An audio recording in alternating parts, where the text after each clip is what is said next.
for me, it was, it wasn't because I got my first paycheck and it was too low because of taxes. It was because I loved a girl and the government said no. Welcome to the Lions of Liberty podcast. Here is your host, your guide, your shining beacon of liberty, Marc Clair. Welcome back, my Liberty Lumberjacks, to the Lions of Liberty podcast. As always, your home for great conversations about the ideas of liberty. And we've got a fun one coming here for you today in this episode, the 239th episode of this program. And that means that you can find today's show notes featuring links to all sorts of things we discuss over at lionsofliberty.com/239. Before we get into the show today, I want to give a quick shout out to some other great libertarian podcasts out there. Our friend Chris Spangle and the We Are Libertarian podcast. We've got our man Johnny Rocket Adams and the Johnny Rocket Launchpad, and Roger Paxton over at the Lava Flow podcast. You can find them all on iTunes, Stitcher, wherever it is you find podcasts. These are all great programs that you just cannot miss. My guest today is a stand-up comedian based out of Charleston, South Carolina, and as you may guess by the fact that he's appearing on today's program, he often inserts his political views into his comedy routine. He is Mr. Jeremy McLellan. Jeremy, are you ready to roar? Yeah, I'm ready to roar. Yeah, I knew you would be, man. Of course, because you roar out there I don't know if it's every single night that you're doing stand-up, but I take it you're working a decent amount. And why don't we kind of start there? How did you first get into stand-up comedy? Was that kind of before you became, political about things, or which came first, I guess, the chicken or the egg here? It was after. So I got into politics, and I was like a young, angry guy who nobody wanted to talk to, because I would just start arguments and try and talk about politics to everybody. And like, I was that guy, and it's a terrible guy to be. And I don't recommend being that guy to anybody, because you won't get friends. Or if you do get friends, you'll just get friends that agree with you. And so I realized that I wasn't, having the life that I wanted. And so I was always clever. And so I had a bunch of friends who did stand-up comedy. And so they recommended that I do that. And so I had this thing where I had this challenge to myself that I wouldn't post anything on Facebook unless it was also funny.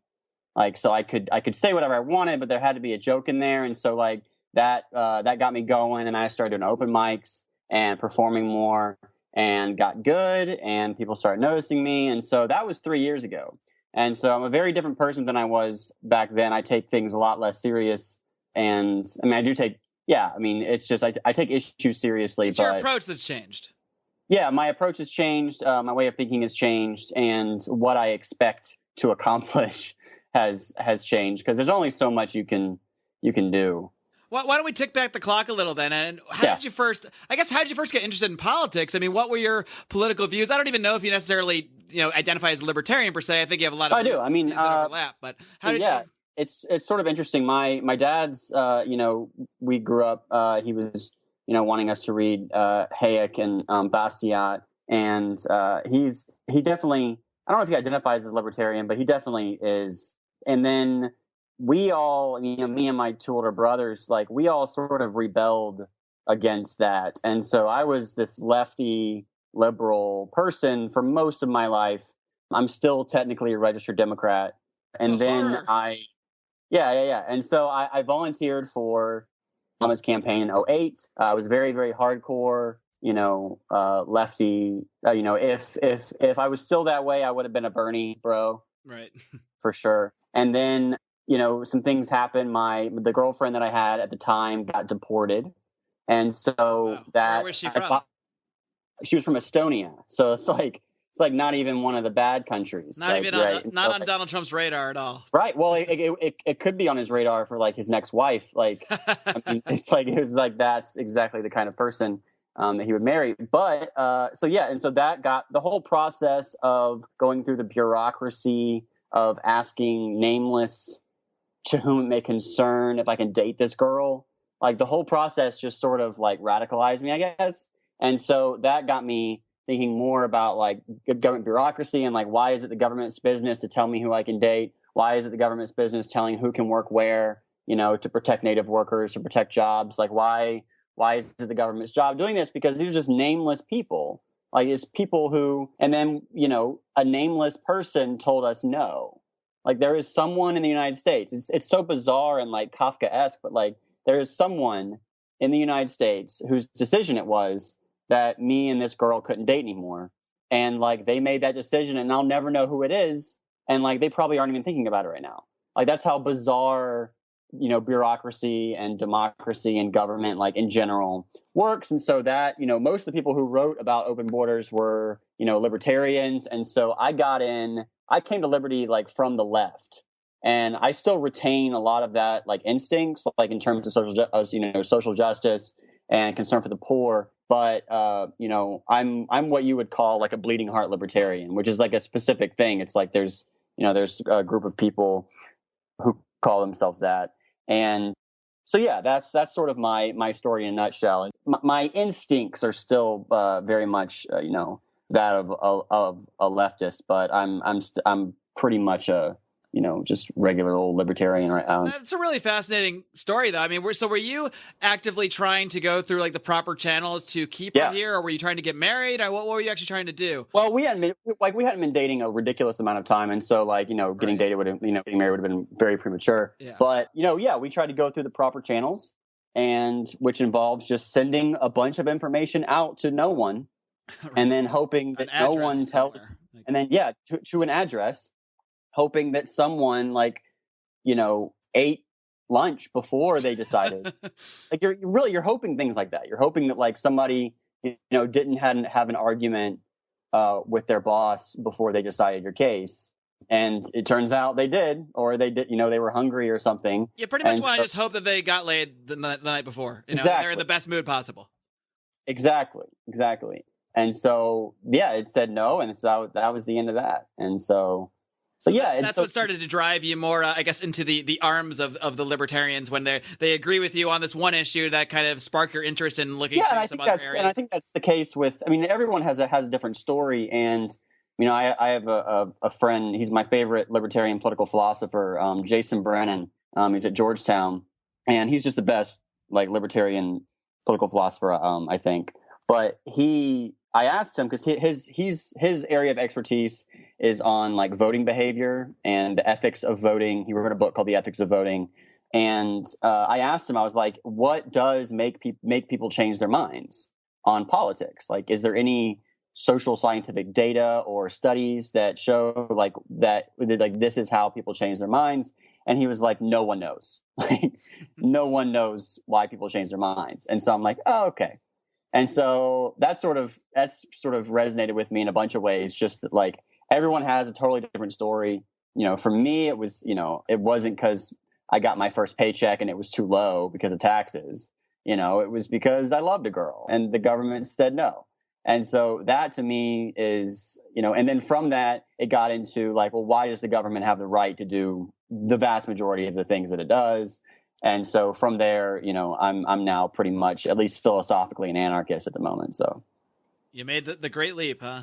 Yeah. Well, and that's how most people. I mean, I don't know if that's how most people make their decisions, but it's just, you know, there's no rhyme or reason for most people in terms of how they get to where they are. Right, and I think that's why we can see people like Donald Trump be successful, because he has the ability to use rhetoric to sort of make people feel a certain way, which really doesn't necessarily need to be related to reality at all whatsoever. And yet they're able to do it because people don't necessarily, at least most people in the electorate, don't necessarily have like a strong foundation for their beliefs. So when someone comes along and starts saying some things that resonate. I mean, the way I think, I mean, my guess is the way I think most politics works is it's very tribal, and it depends on what you identify with, your personal beefs, how you see yourself, what groups you see yourself a part of, and then you go back and add in a foundation of, you know, political philosophy, or, you know, try to make what you already believe consistent. And I think that's pretty consistent with, you know, political psychology, is that people arrive at their opinions based on emotion, and then they sort of add reason after that, which is great. Their emotions that they've already basically arrived at. Right. And I see that all the time in, you know, in comedy, where people will love, like, And like I don't do, you know, the vast majority of the comedy that I do is not for libertarian audiences. It's for, you know, very, very mixed audience. And so, and I'll have people of like all political stripes come up to me and say like, hey, I really liked your joke about like the wage gap or something. And they will project what they believe about the wage gap onto me and say like, I'm really glad that you agree with me about that. And I don't. Like, I don't agree with them. Like, it's just people, and then somebody who disagrees with them will come and say the exact same thing.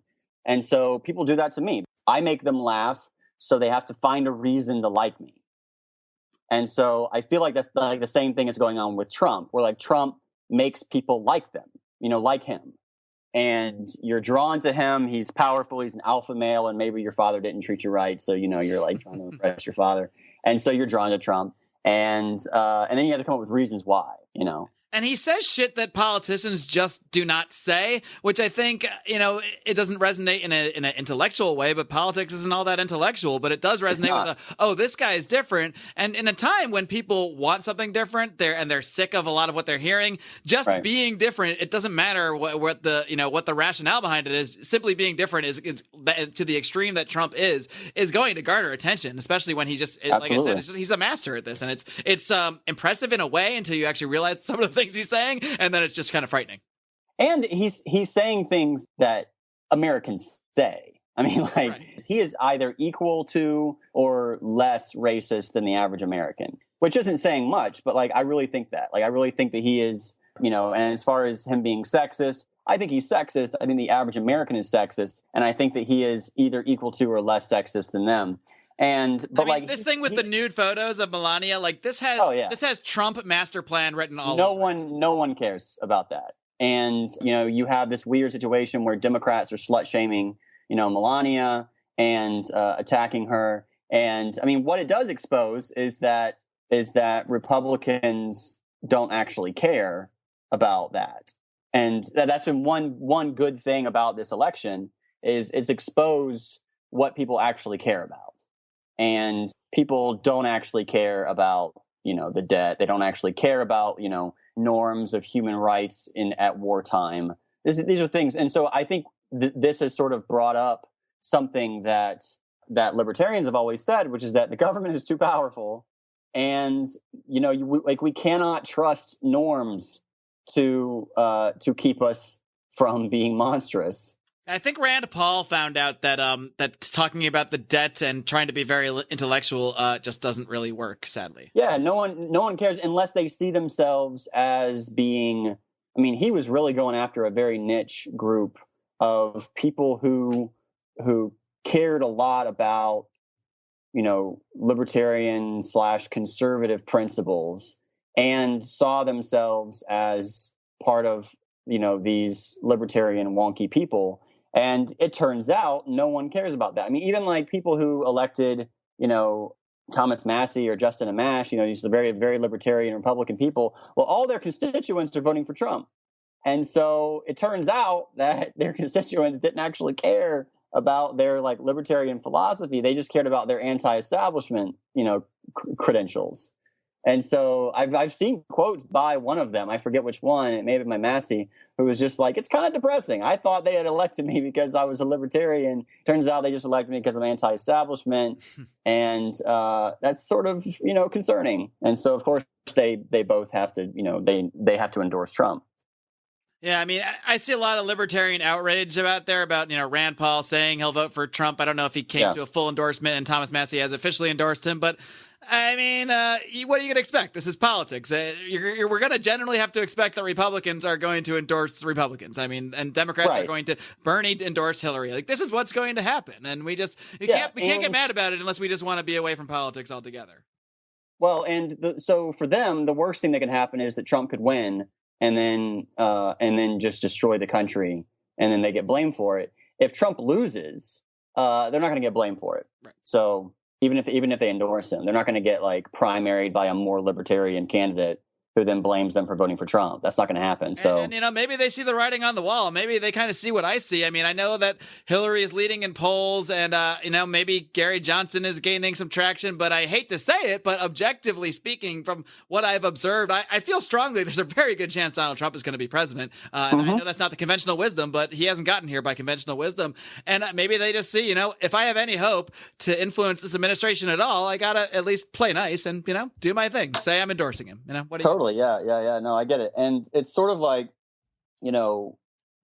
see, I hope that, selfishly, I mean, people always tell me like, oh, you're a stand-up comedian, you must really want Donald Trump to win because it's just going to be endless material. As if Hillary doesn't have endless material. Well, she doesn't for most comedians. Because of your audience typically, or? Well, no, it's because, I would prefer Hillary to win because I will continue to go after her. And, if Trump wins, every single comedian in the country who are mostly liberal will go after Trump, and it'll be a saturated market. It'll be another one of those, I'll be another one of those people with these Trump. And it's very, very hard to write comedy about Trump. Like, it's very, very difficult because he's such a ridiculous figure, and he invites that. He's, and so every comedian in the country has about the same sort of jokes about Trump. And but very few people really go after Hillary because they're liberals. And so if Hillary wins, I'll be part of a fewer number of comedians who will go after Hillary. So I hope, get that niche. I don't actually hope she wins, but Right. I mean, the fact is one of these people I hope they both have strokes and Gary Johnson, ascends, makes a rapid ascension to the top. So, yes, right. Yes. So when you started going into stand-up comedy, like you already held these libertarian beliefs, did you from the get-go have a plan to insert a lot of your beliefs into your comedy, or were you in any way hesitant to do that? Yeah, so when I started doing stand-up comedy, my thing was I was going to take these very serious opinions and make them funny somehow, which is a terrible way to do stand-up comedy. Like, you don't want to basically be doing propaganda. And so I had to learn eventually, and this is just part of the feedback of, not doing well in front of audiences, figuring out what sells, what makes people laugh. And through that, I learned how to actually be funny instead of just like how to make stuff I think, funny. And so from there that, now I'm just funny, and I can do an hour in front of a bunch of people and they won't necessarily know, right away that I'm a libertarian, right. even though you don't want to be libertarian comic. You want to be funny comic who might have some weird libertarian beliefs. Yeah. You want people to either find that out, and then you get a gig for doing either Students for Liberty conference or like a Young Americans for Liberty conference, and you'll perform, and then you'll do your most libertarian stuff, and everyone who hears it knows this is the philosophy that's underpinning these jokes. Whereas, if I do a joke about police brutality in front of a bunch of people, they don't know if I'm a libertarian or if I'm on the left. So, Jeremy, we're going to talk a little bit more about how you interweave your political views into your comedy in a bit, but I need to take a quick minute now to give a word to our sponsors. Hey guys, this is Roger Paxton, and if you're fed up with the government running every single aspect of your life, but you're not listening to the Lava Flow podcast yet, then what's wrong with you? Check us out at thelavaflow.com, or just go back to sucking up to the government. The Lava Flow podcast, striking the root every single episode. This is Chris Spangle, and I am the host of We Are Libertarians, which you can find in iTunes, Google Play, or at wearelibertarians.com. We are a podcast that brings you all of the irreverence that modern politics deserves by examining current events from a libertarian perspective. So please, check us out at wearelibertarians.com. The Johnny Rocket Launchpad is liberty. Each week we strive to bring you the best guests in talk radio. The Johnny Rocket Launchpad delivers weekly interviews of noteworthy politicians, experts, and activists. The Johnny Rocket Launchpad is bringing the party to the Libertarian Party and launching ideas in your direction. Please check us out at johnnyrocketlaunchpad.com. You can get us on Google Play, Stitcher, and also available on iTunes.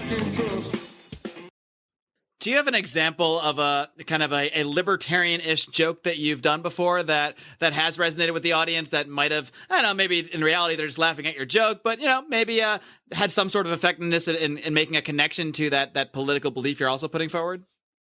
Sure. So there's the joke that I have about the difference between cops and firefighters. Yeah, and I'll let you tell it, but it's a funny one. Yeah, I mean, it's just, the joke is just, is anybody else think it's weird that cops and firefighters have the same phone number? Because it's really weird.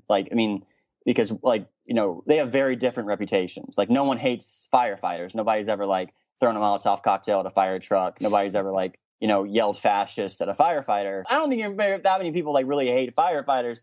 And I think it's because firefighters wait around for somebody to call them for help, nobody, they hang out in the fire station, they lift weights, they play with a Dalmatian, they do whatever. I don't know what firefighters do. Playboy and stuff, I guess. Right. Something like that. But I don't cops, they don't wait. They go around looking for you, for somebody to help.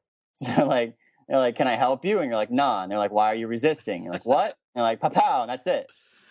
Imagine if the firefighters just kind of drove around in their big red fire truck, just seeking out fire, spraying people with fire. That's the next joke. They see you lighting a cigarette, and they just spray you with their hose. Right. If firefighters acted like cops, they'd just be driving around town spraying people with their fire hoses, and you'd be like, "Why'd you spray him?" And they're like, "I thought he was on fire." He wasn't on fire. He just had red hair.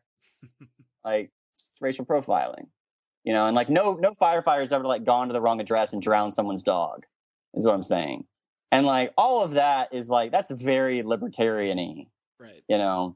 But that's there's nothing in there that's necessarily privatized police. Right. Something. No one's going to hear that joke and be like, we figured you out. You're a libertarian comedian.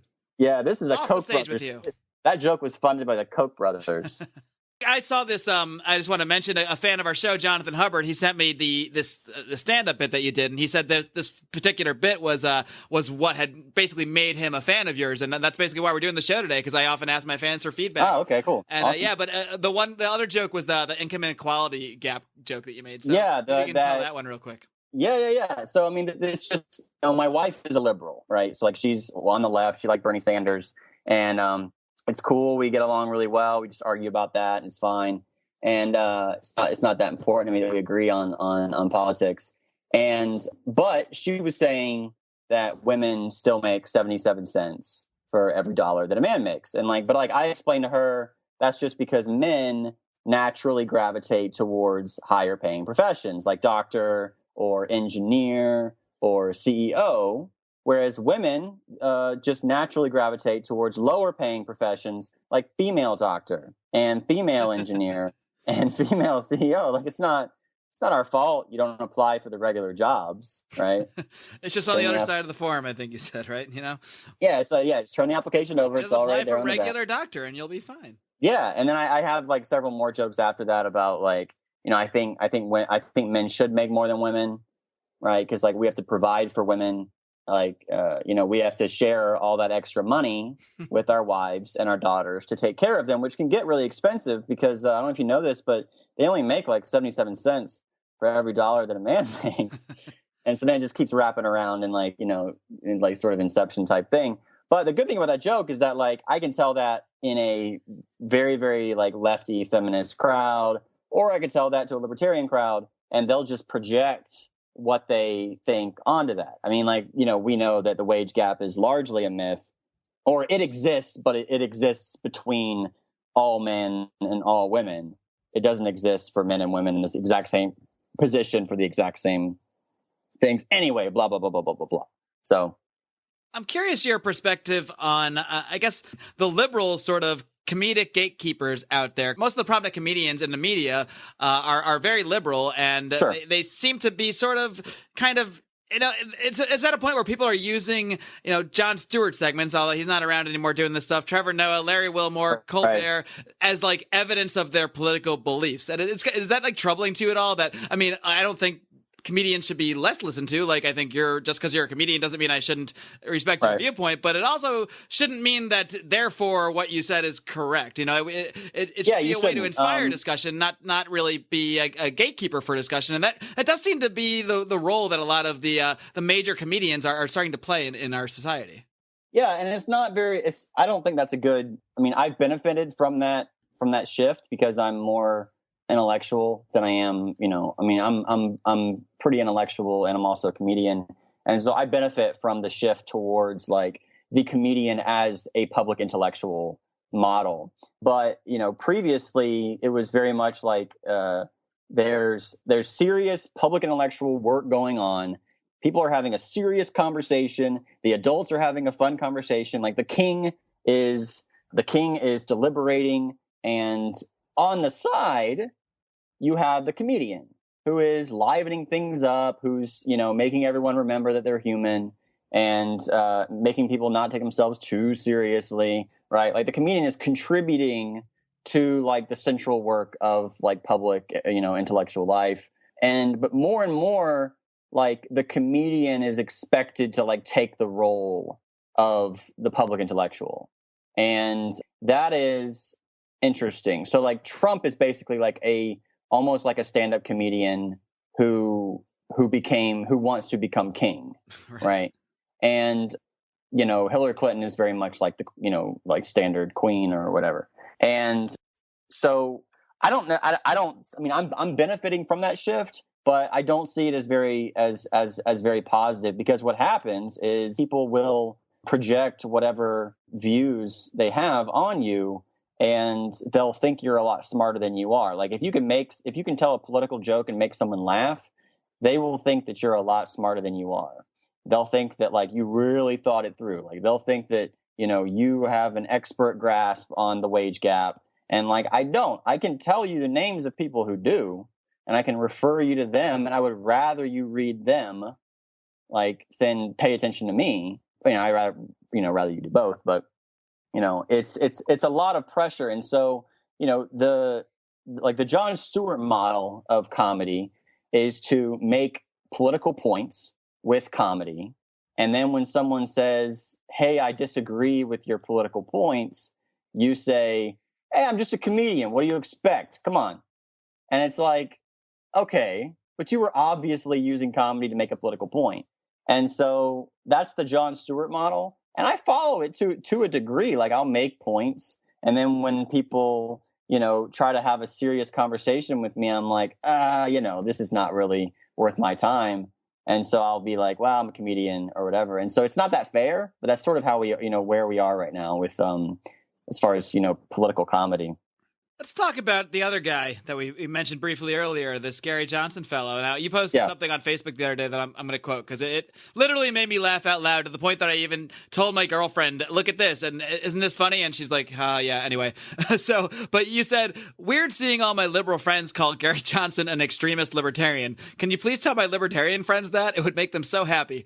And I think that's a good launching point to kind of discuss Gary Johnson and how he is perceived, because I've seen this in action. I've seen conversations between liberal friends talking about Gary Johnson, like on Facebook, and they're like, man, I really like him on a couple things, but boy, he's got this crazy extreme economic ideas. And I'm just thinking, like, he does? What are they? Well, and it's like, he may, the Libertarian Party's platform is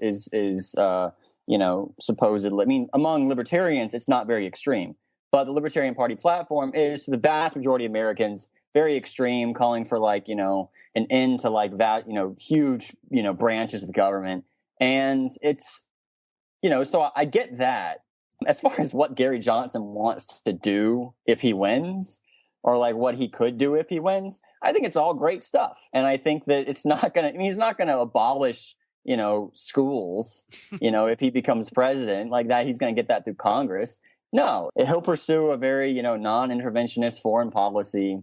He will do whatever he can to end the drug war. He'll do all wonderful things that I agreed with before I became a libertarian, things that my wife agrees with. Like, it's funny how like extreme libertarian stereotypes will get put upon people who don't even hold them. Like, I saw people saying like, I like Gary Johnson, but the environment is just too important to leave to the free market. Gary Johnson defends the EPA. He's a supporter of the EPA. Right. So like this is not even in line with the reality of his positions, a position that he's criticized for by libertarians, which is just, the whole thing just is just hilarious to me. Right. And I have a lot of friends who, supported McAfee or supported Darryl Perry, and, they tried to launch an sort of insurrection at the convention, which I performed at the convention, but like they tried to get it so that like, the more like, the anarchist wing of the Libertarian Party would win. And it's just like, okay, it's fine, great, but come on, like if let's try and move the ball. My friend Jack Hunter had a good analogy. It's like we're just trying to move the ball forward in the direction of liberty, and a win by Gary. If Gary Johnson won the presidency, like holy shit, like that would be the most amazing thing to happen to libertarianism in a long time. But I think libertarians have become so used to not being in power and so used to like not winning that it's sort of like a badge of honor that well, the vast majority of Americans disagree with me. And it's like, okay, but like... it's almost like constantly getting 1% in elections is like, a mark of honor, like you said, for some people, because it allows them to remain the contrarians. But if Gary Johnson starts picking up popular support, then we're like, whoa, stop, put the brakes on here. I thought we were supposed to be contrarians. People can't actually start to support this and look into this stuff. Heaven forbid. Right. Yeah, exactly. And look, I mean, I don't think Gary Johnson is a great messenger for liberty or for actually expressing the philosophy. No, I mean, but when you actually stand him up next to Donald Trump and Hillary Clinton, it's like, come on. I mean, come on. He's so much better. It sounds like he's sort of like waiting for the debates to like really go after people. Like, why is he not like issuing statements, like going out, creating controversy every day? He seems to be largely like playing it cool, which is sort of obnoxious. Like, why is he not? Especially in a year where playing it cool, I mean, not playing it cool is what we've seen that kind of success both from Bernie and Donald Trump, where you have to go on attack mode and just point out all the injustices that you see and really, strike an emotional chord with people. And he seems to just kind of be like, well, I'm here. I just ate some edibles like a couple months ago and I'm just chilling.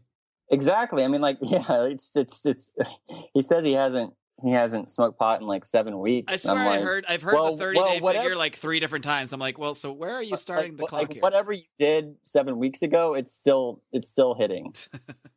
Or maybe that was the source of his powers and he needs to, get back on the juice. Right. Yeah, exactly. I mean, why is he not going after Clinton for, her foreign policy? Why is he not I could write stuff for him. If he'd hired me, I'd write tweets for him that would, go viral and would be like, oh, slam. Like that's what, I would do that, for a fee, but I am a libertarian. I do charge, but it's, of course. I don't know. I feel like he's wasting a lot of time just sort of trying to be the adult in the room. All right, well, Jeremy McLellan, try not to be too much of an adult out there because keeping this thing fun and having fun with your comedy really does help, I think. In very small ways can help spark conversations. I mean, I did stand-up comedy one time. I was kind of hesitant to put, actually twice, but I was kind of hesitant to, put the full libertarian platform out there, but I did try to sneak a couple thoughts in there. And then I think just doing that while in the stand-up set itself may not be effective, it can lead to, interesting conversations later on at the bar or that kind of thing. So I think any way we can start to insert our beliefs into other areas of culture like you're doing can be really effective methods to, like you said, at least move that ball a little and advance the conversation. Absolutely. All right, man. Well, keep up the great work. I'm glad you're out Thanks. there. We need more libertarian comedians to counter all the progressive and I don't know. Shit, is there such a thing as a conservative comedian? I have no idea. I'm sure there's one. There's like 3. Actually, there's plenty of conservative comedians, but not. They funny don't ones. Are they actually? They don't funny? do political comedy, is what I mean. Right. Yeah. So there's a very, very, very limited number of conservative comedians who do conservative comedy. Right. Well, man, keep up the great work, man. And before I let you go, why don't you just let everybody know how they can find out about your stand-up gigs, where they can find your work online, and just give them the whole Jeremy McLellan roundabout. Sure. So I have a Facebook page, Jeremy McLellan Comedy, Twitter, Jeremy McLellan. I have a website, jeremymclellan.com.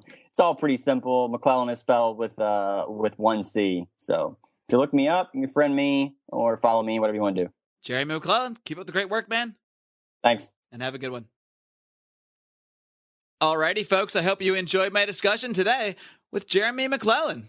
A fun guy to talk to. I hope you thought so as well. Now, you heard me mention in the show, Jeremy was recommended to me by a fan of the show, Jonathan Hubbard. Quick shout out to Jonathan. He's been a big supporter of this program for some time. He is a member of our private Facebook group, the Lions of Liberty Forum. If you just type Lions of Liberty Forum into your little search bar on Facebook, come on over. We'll let you right in as long as you don't look like a Nigerian scam artist of some kind. A Nigerian prince, we have had a few of those in there. We get them out real quick. So we're trying to be, make sure you're at least a real person. But if you come on in there, you can make suggestions. You can suggest guests to be on this program.